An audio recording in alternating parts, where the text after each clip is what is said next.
Welcome everybody to another episode of the Nonprofit Show. I'm really excited about this topic and our guest today. One of my favorite topics, not without its drama, not without its like angst.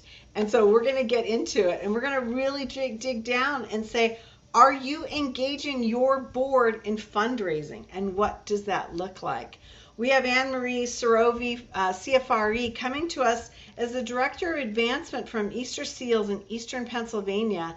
And I'm really excited to hear what you have to say, Anne-Marie, because again, this is a huge topic. But before we get going, I want to reintroduce myself if we haven't met. I'm Julia Patrick, CEO of the American Nonprofit Academy. My trusty sidekick, Jarrett Ransom, will be rejoining us tomorrow. She is the nonprofit nerd, CEO of the Raven Group.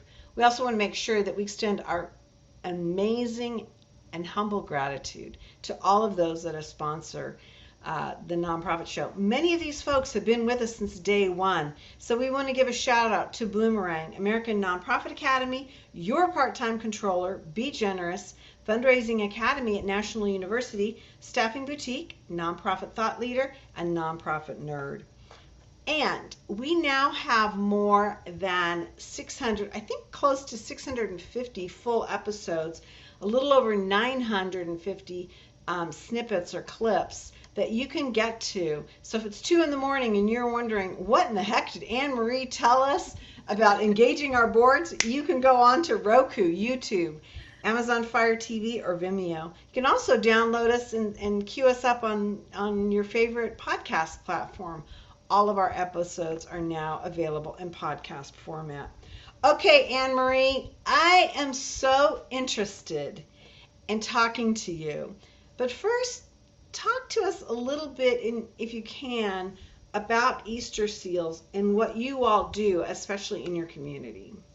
Sure. So here at Easter Seals, Eastern Pennsylvania, we cover a territory of the Lehigh Valley, Berks County, up into the Poconos and surrounding regions. So there are quite a few Easter Seals affiliates around the country. I believe right now there's around 67. So there are 3 in the state of Pennsylvania, but we cover about a 15-county territory. So Easter Seals is a national organization. I'm sure many people are familiar with the Easter Seals name and perhaps the Easter Seals lily that used to be part of our logo and brand for many years, for over 100 years, that Easter Seals has been around in the United States. So we provide programs and services for individuals with developmental and other disabilities. So the biggest program that we have here at our affiliate is the Early Intervention Program for children ages 0 through 3 who might need additional identification and some help to get on track with their peers. But we also have programs going right up to adulthood that we have camping and recreation. We have all different kinds of speech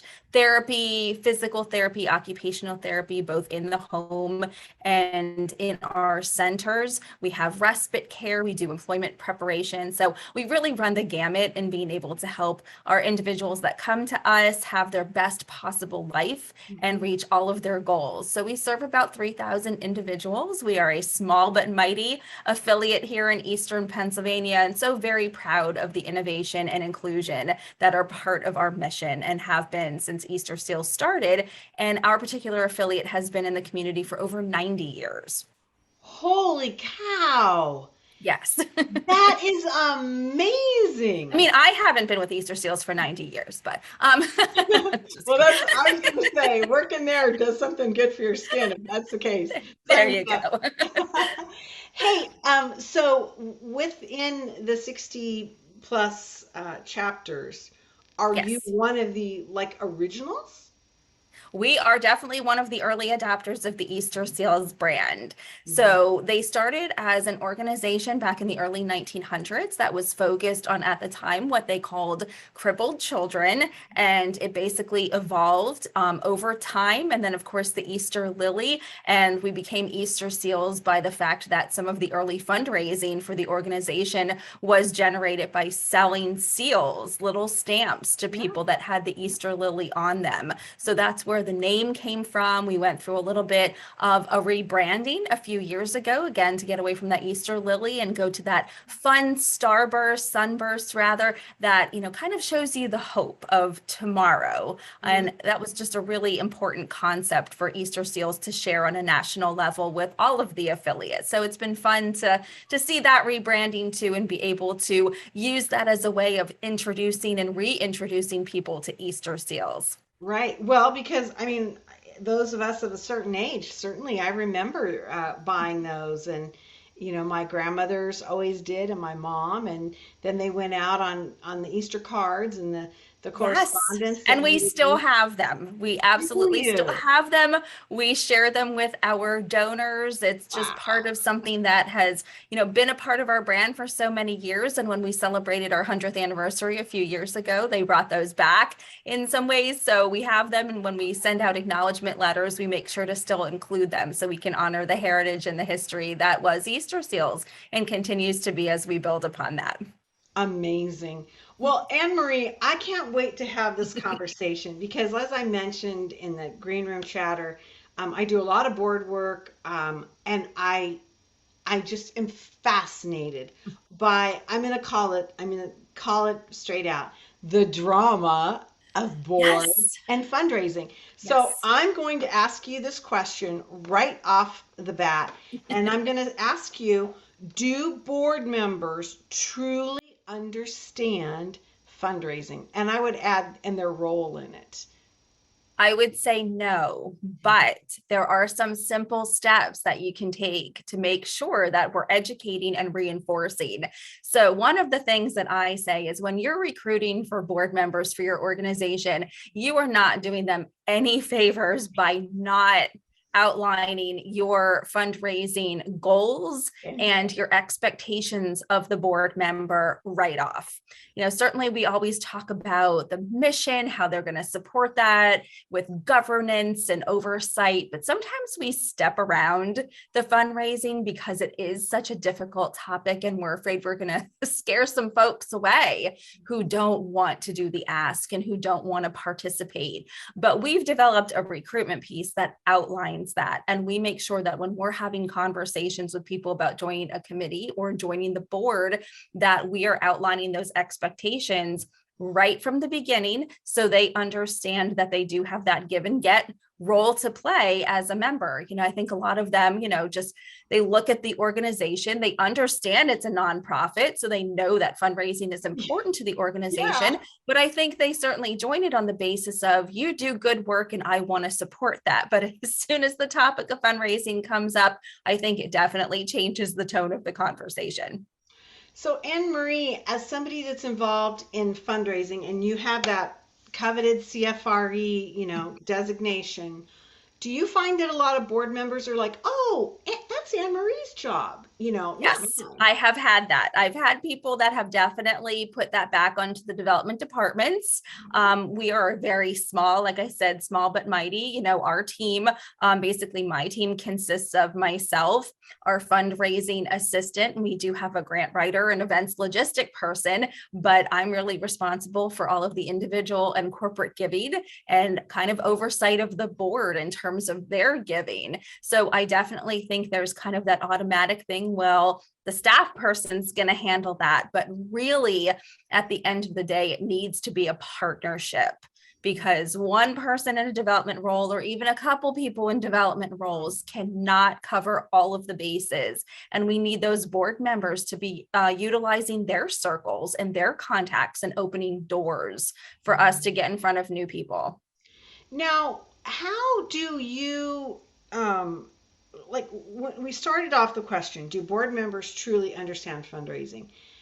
How many board members come to you and are like, yeah, I'm ready to ask, versus how many are like, I'll clean the bathrooms. Don't make me ask for money, right? Like, what do you see? You said you have a piece that pulls them in, and you kind of vet and educate, I would assume, at the same time. But what does that look like? Are people like shocked that they're going to have to do this, or that this is a part of any board? I think some are and some are not. We have had board members where in some cases this has been their first board role, period. So this has been completely new to them and an education. We have others that are certainly more savvy. And even for the savvy ones, they are just scared of fundraising. So one of the things that we were doing, and I've been at Easter Seals for almost 6 years and in the fundraising world for almost 18. And what we do at our board meetings here is we always have, even if it's a very tight, full agenda, we always leave room for development. We always leave room for either an activity or something that brings us back to discussing fundraising. So we make sure to always be planting that seed, making sure that it's always on people's minds, top of mind awareness. And we've also implemented activities. So a couple of times a year, we try and do maybe a fun activity. We've done things where we've, identified elevator speeches when you're meeting somebody new and talking about your role with Easter Seals. One fun one that we've done too is asking people around the room, what's your favorite restaurant? What's your favorite place to go to? And suddenly they're very passionate and they're talking, oh, this is my favorite dish. And they can talk about it very easily. And then I say, well, now give that same kind of impassioned speech about your role with Easter Seals. And is it as easy to do? And if it's not, let's practice it a little bit, because we want them to be able to share very easily and willingly. And I said to them, and that is part of fundraising. You might not think of it that way. You might think of everything as the big ask. You're sitting around a big table with, 12 chairs around it and, going in with proposals and all serious and saying, give me that $1 million. But part of fundraising is really opening those doors and conversations and inviting people to learn about something that you love and making those connections. So I love what I'm hearing you say, and it kind of draws me to my next question. Is it makes it, you use the word empower, but it almost sounds like you're trying to build their confidence. Yes. And is that something that you see? And I guess the big question is, how long would that take? It really depends on the board member, but you really have to keep at it. It is something that you can't just do once and be done. We do those activities on a fairly regular basis to make sure that people understand and feel that confidence and the ease of it, just being able to talk about their role and about the things that drew them to the mission of Easter Seals and being so excited that somebody else feels that passion and wants to learn more and they invite them to learn more. So really underscoring that is one of the biggest parts that we as development directors and development departments at nonprofits everywhere, we're just always looking to get a foot in the door. We're looking to get that introduction and be introduced to a circle of people in businesses and in places that we might not be able to get into ourselves, but that through our board members and their circles are able to bring us into that fold. And that's really, I tell them there's a lot of fun to be had in fundraising, truly, and you don't have to be scared. And the big ask comes from me. It doesn't come from them. They can be present if they would like to be for the big ask, but they don't have to make it. That's not what they're expected to do. And I think once they hear that, there's a little sigh of relief. It almost sounds to me like you're asking your board members to be part of the introduction journey and not the ask journey. Right. Is that fair? I mean, to say, look, you made that brilliant comment. I'm going to do the asking, but I need to get past the gatekeeper. And is that really more the structure that you're taking? Yes, it is. It's really the door opening. And like I said, making those introductions. One of the things that we've done too with great success is, a lot of people, making an introduction over lunch or coffee is very relaxed and takes, that stress out of it. So if there's a company or a person that you want to get in front of, don't be afraid to kind of, noodle around in one of your board members' LinkedIn pages, see who their contacts are, because we've had some board members, and to great success, I might add, who I've reached out to and said, I've noticed you have a connection with XYZ. How do you feel about introducing them to me over lunch? And we have this lunch where kind of between myself and the board member, we tag team. They talk about their reasons for being connected to Easter Seals. I certainly talk from the staff standpoint, and together we really make a very strong team in getting that person introduced to our mission and then moving that along. So whether that's, eventually to an ask, a sponsorship, but it's just opening those doors. And from those lunches, I've talked to those board members and said, no, was that really that awful? And they've said no. And I go, but you just did fundraising. How did that feel?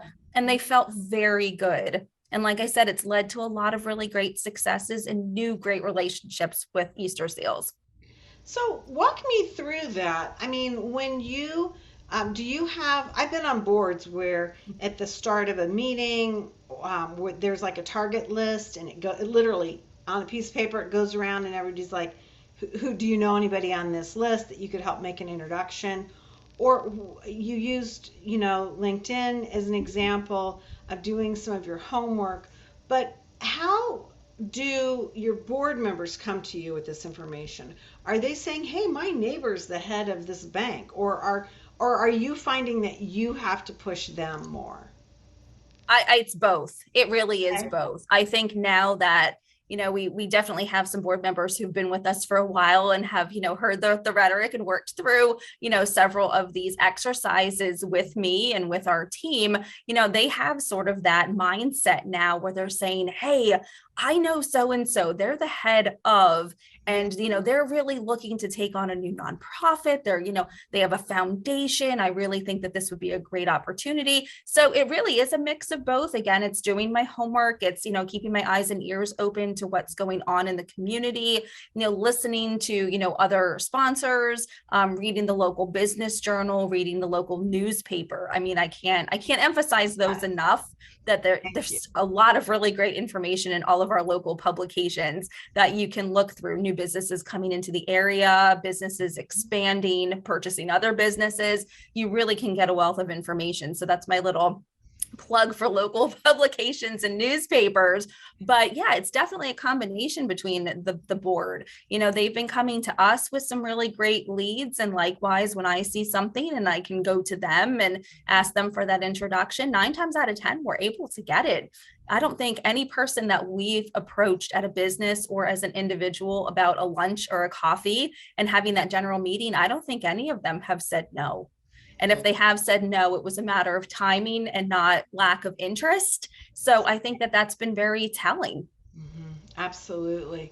I love the ease and the natural aspect of taking somebody who might come onto a board with one notion and then helping them to understand how they can be part of an even bigger story, which I think is brilliant on your part. And I think it's necessary throughout, board service, because not everybody understands that. But now I want to get into like the sticky wicket conversation, and that is talking about board policies. Yes. So many organizations are fearful of this, and then it creates, I think it creates measurement, which I think is always good. But talk to us about what you all do, what your board policies are, and frankly, how you administrate that. So we definitely make it very clear that we have an expectation that 100% of our board members are going to give to Easter Seals. We understand that that is going to look very different depending on the member that we have. We have individuals that are on fixed incomes that are in their retirement years, right up to some VPs of some very large organizations that are able to give more.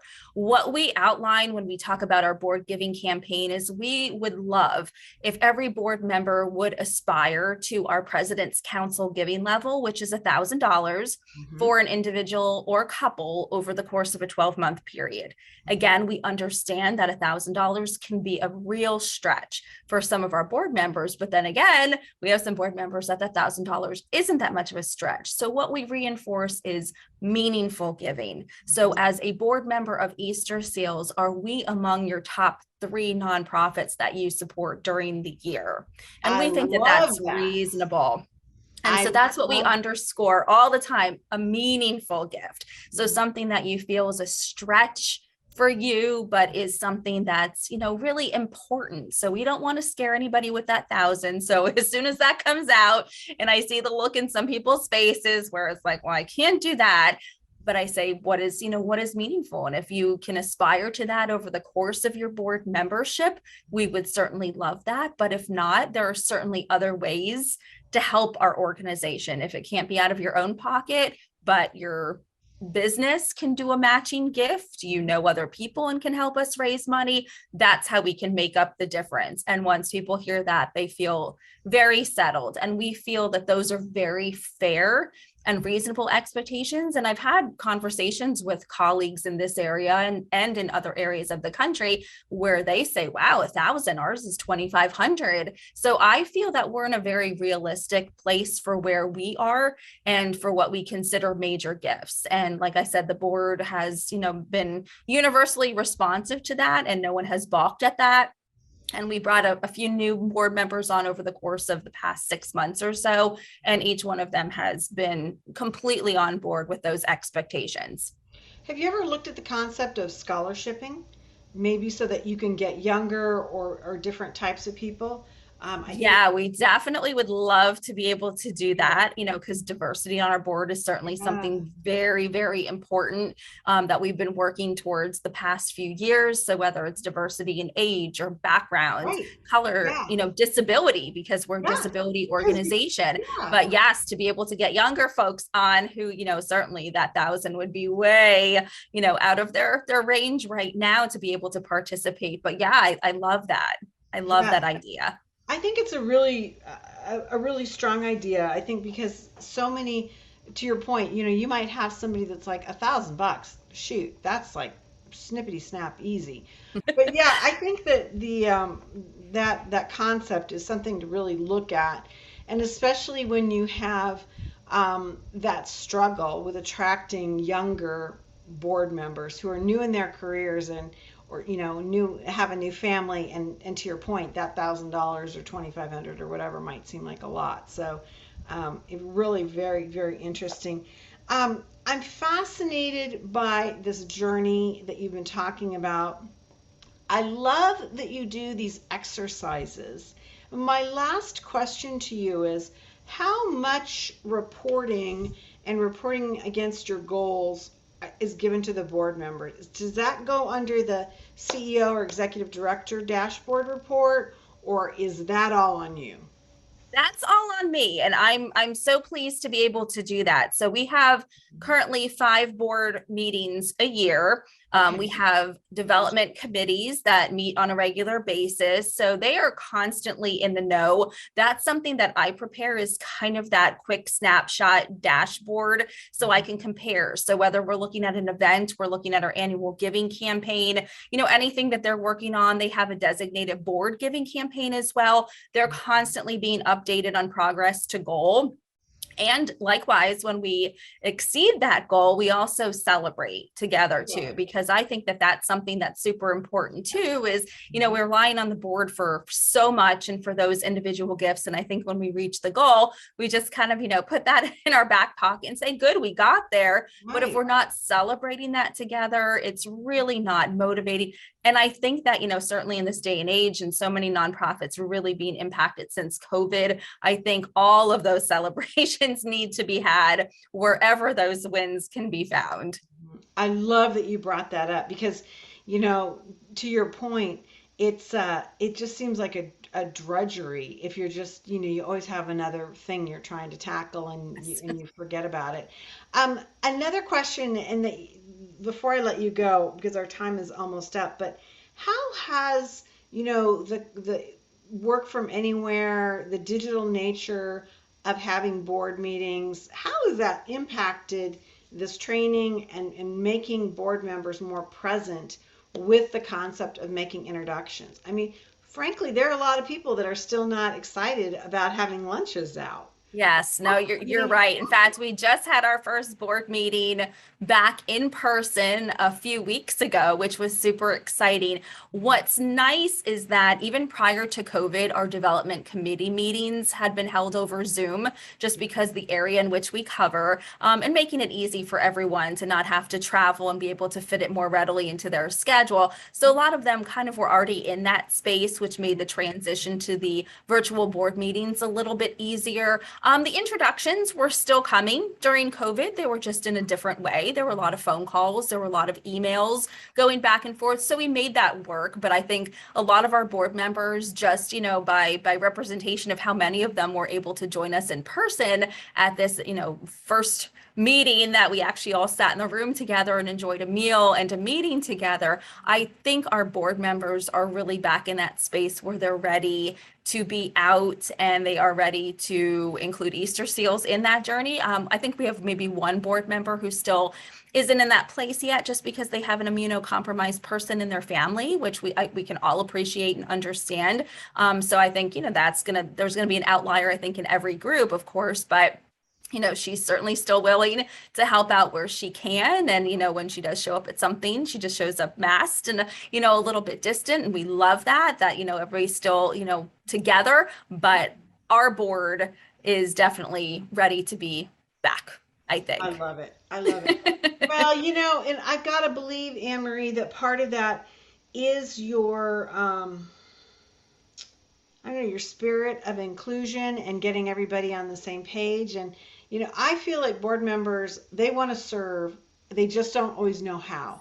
And they need to be Right. trained and coached and encouraged, just like any other, person that you engage with. Absolutely. And I think that too many people get frustrated with that and think, oh, Oh, these are executives. They should be able to hop right into a board position. But some of these executives, have never, and they've certainly never been on our board before, and so even if they've been on a nonprofit board before, not every experience is created equal. So we're more than happy to be able to do that training and take that time. And we encourage them to ask questions. We encourage them to ask other board members. Don't be afraid, don't they can come to me, they can come to our CEO. I'm at every board meeting, so I have a very intimate knowledge of how these things work, and I'm always happy to pick up my phone or email or run out to meet somebody if they have questions. I've had people approach me, I don't know how to read a 990, I don't right? understand what some of this terminology is, and that's what I tell people too. Don't be afraid. Don't let those things that you don't know also prevent you from taking the chance on an opportunity. If you see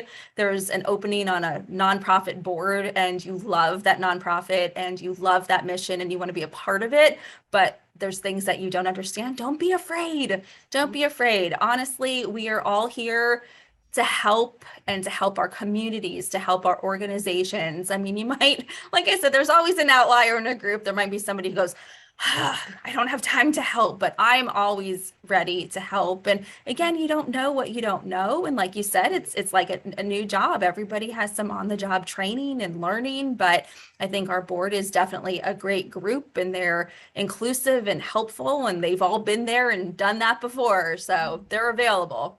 I love it. Well, Anne-Marie Surovi, CFRE, you have been amazing as Director of Advancement of Easter Seals in Eastern Pennsylvania. I think they got a winning team with you, my friend. So, Oh, thank you. This yeah. was a joy. I love talking to you today, and hopefully some people feel hope because I know sometimes this topic is like, oh my gosh, will we ever, come out on the other side? Will my board ever understand? Yes, they will. I promise you they will. I, Baby steps and just have the hope they will get there and they'll get there I, with you. I So, think so. And I think you need to make it fun and you need to make it, yes. an achievement. And, Yes. I think it's really cool. I think it's great to see things happen in your community. And with your work comes success. And so I think that's how you naturally, feed it. Hey, everybody. Again, I'm Julia Patrick. My trusty sidekick, Jarrett Ransom, will be back with us tomorrow. Again, we want to thank all of our sponsors who are with us day in and day out, who've really made this conversation with Anne-Marie possible. Bloomerang American Nonprofit Academy, your part-time controller, Be Generous, Fundraising Academy at National University, Staffing Boutique, Nonprofit Thought Leader, and the Nonprofit Nerd. Wow, Anne-Marie, you started off my day and my week, and I should say the month, because it's a Yeah, new that's month. very true. Happy October, everybody. It's really cool. You know, as we end every episode, we want to remind ourselves, our viewers, our listeners, stay well so you can do well. We'll see you back here tomorrow.